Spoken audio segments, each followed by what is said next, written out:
Саламатсыңарбы сүйүктүү окуучулар. Бүгүнкү сабагыбыздын темасы Кыргызстандын керемет канаттуулары жана канаттуулардын келип чыгыш тарыхы. Сабактын максаты Кыргызстандын канаттуулар дүйнөсү менен кеңири таанышасыңар. Сөз байлыгыңар жана тапкычтыгыңар, ой чабыттарыңар өсөт. Сөздүн маанисине көңүл бурганды үйрөнөсүңөр. Канаттуулардын келип чыгыш тарыхын билесиңер. Биринчи тапшырмам силер билесиңерби деген акыл чабуулоо. Куштун пири эмне?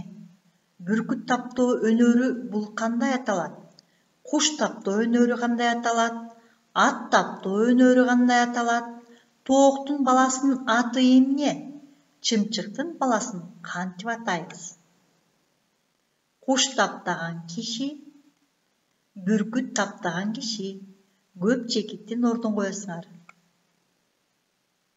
Тооктун баласы кандай аталат? Чымчыктын баласы эмне деп аталат? Андан кийинки тапшырмам макалдарды улагыла балдар. Көп чекиттин ордун коебуз мында дагы. Куш эмнеси менен учуп, эмнеси менен конот? Кандай тоого чыккан барбы, эмненин үнүн уккан барбы? Үчүнчү тапшырмам кайсыл куш сактыгынан өлбөй, суктугунан өлөт? Кайсыл канаттуу баласын аппагым дейт, кайсыл жаныбар баласын жумшагым дейт? Кайсыл канаттууну туурайм деп, кайсыл канаттуунун буту сыныптыр? Алтынчысы болсо, эмне жокто эмне бий?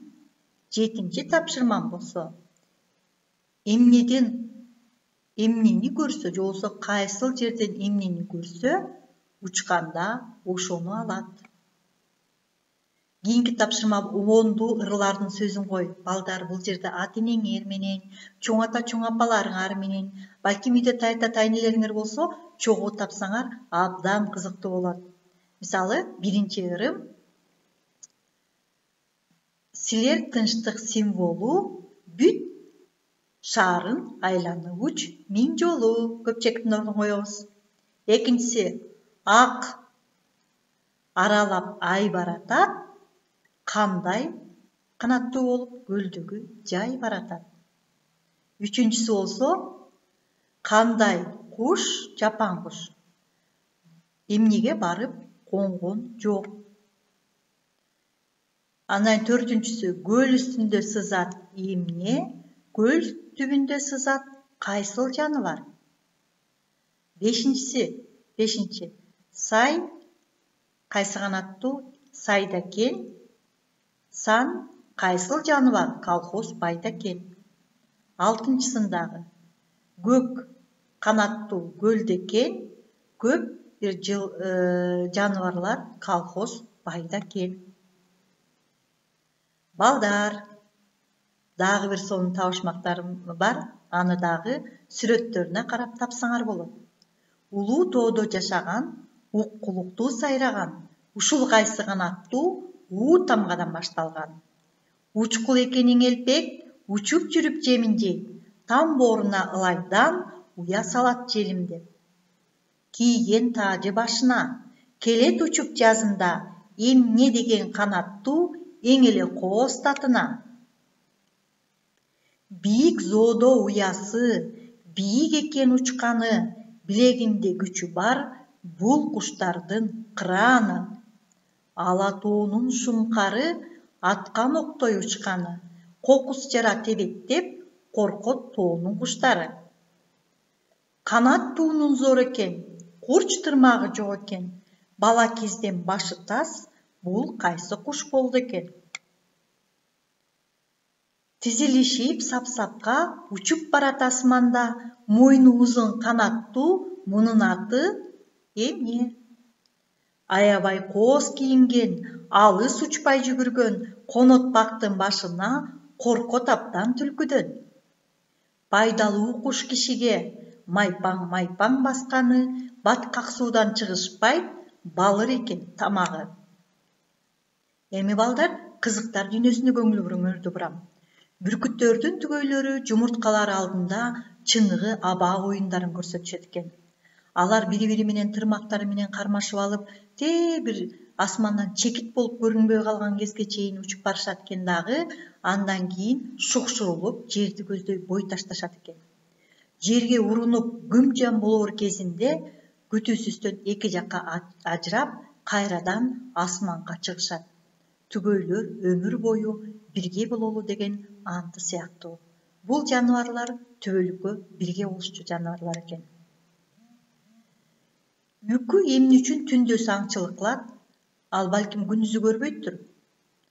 Жок, үкү башкалардай эле күндүз көрөт экен. Түнкүсүндөгүдөй эле күндүз дагы көрөт экен. Түнкүсүн аңчылык кылуусунун себеби ал жечү кемирүүчүлөр жана башка азыктар түндө сыгына чыгышат. Күндүз үкүлөр уктап эс алышат экен.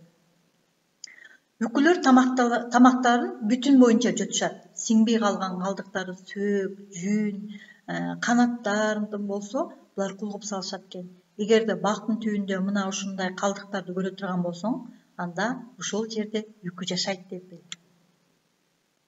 Өрдөктөр башка бардык канаттуулардай эле өрдөктөр да жаз келгенде түгүн ташташат экен. Бул түлөө деп аталат. Эскирген канаттары түшүп, жаңыларына алмашат. Жаңы канаттар чыкмайынча өрдөктөр уча алышпайт. Ошондуктан түлөө маалында узун чөптөргө жашынышат, же сууда сүзүп жүрүшөт. Коркунуч келгенде сууга чумкуп кетишет. Ал эми моундай сайроочу куштар, булбулду көрүп турасыңар. Булар эркектери гана сайрашат экен. Ургачылардын көңүлүн бурдуруш үчүн. Сайроочулар токойдо, бадалдарда жашагандыктан, булар эгерде сайрабай турган болсо, бирин-бири таба албай калышмак. Турналар. Көпчүлүк өлкөлөрдө турналар сүйүүнүн символу катары бааланат. Себеби алар өмүр бою жуу менен жашап өтүшөт. Жылына жүк ташуусу абдан кооз нике бийи менен кошулат экен. Мисалы, 90 бий майда бөлүктөрүнө чейин какталат экен. Күкүк. Канаттуулардын микеси деп аталган күкүк жумурткасын башка канаттуунун уясына тууйт. Же болбосо жерге тууп туруп, мурдатан аңдып жүргөн уясына көтөрүп барып салып коет экен. Чымчык басып чыгарган күкүктүн уясы чымчыктын балапандарынан чоңураак болот экен дагы, алар чымчыктын балапандарын жерге түшүрүп салышып, ата-энеси алып келген жемди өздөрү жалгыз жеп чоңоюшат экен. Эми балдар аталыштарын тапкыла. Мына бул жерде балдар сүрөттөрү менен берилген. Көгүчкөн, бейиш чымчыгы, алтын куш, тоз кушу, ак куу, тоңкулдак, шум кар, кашка чымчык. Эми балдар өзүңөр ойлоңула, сүйүүнүн символу кайсы болушу мүмкүн? Ал эми тынчтыктын символучу, баатырдыктын символу, сулуулуктун символу, бакыттын символу, байлыктын символу, токой дарыгери жана токой санитары. Балдар, эми канаттуулардын келип чыгышына көңүлүңөрдү бурам. Мезозой доорунда жашаган археоптерикстин чоңдугу сагызгандай эле болгон экен. Археоптерикс которгондо алгачкы канаттуу, же болбосо байыркы канаттуу дегенди түшүндүрөт экен. Бул жаныбар 150 миллион жыл мурда токойдо жашаган экен. Куйругу узун, 20 омурткадан турган экен. Куйругунда болсо куш жүндөрү жайгашкан экен. Денесинин башында башка жери куш жүн менен капталган экен. Денесинин башынан башка жерлери. Канатынын учунда манжалары узун жана тырмактары болгон. Буттары 4 манжалуу. 3-өө алдын карап, 1-өө артын карап турат. Булар тез уча алышкан эмес. Эми канаттуулар менен рептилияларды салыштырабыз. Окшоштуктары тер бездеринин жоктугу, кабырчыктарынын болуусу, жумуртка тууп көбөйүшү. Ал эми айырмачылыктары болсо, канаттуулардын мээси жакшы өрчүгөн. Ошондой эле дене температурасы туруктуу, вена жана артерия кандары кошулбайт. Дем алуусу кош дем алуу. Булардын учуусуна байланыштуу өпкөлөрүндө аба баштыкчалары орун алган. Сөөктөрү жеңил жана бекем болот. Жумурткаларын болсо басып чыгарышып, тукумдарына кам көрүшөт. Балдар үй тапшырмасына көңіл бұрғыла, көп чекиттин ордун табасыңар, табышмактарды табасыңар, макалдарды улайсыңар, кызыктар дүйнөсүн окуп чыгып, силер дагы канаттуулар жөнүндө кызыктуу фактыларды изилдегиле. Канаттуулардын түпкү тегин сүрөттөп жазгыла, сүрөтүн тарткыла.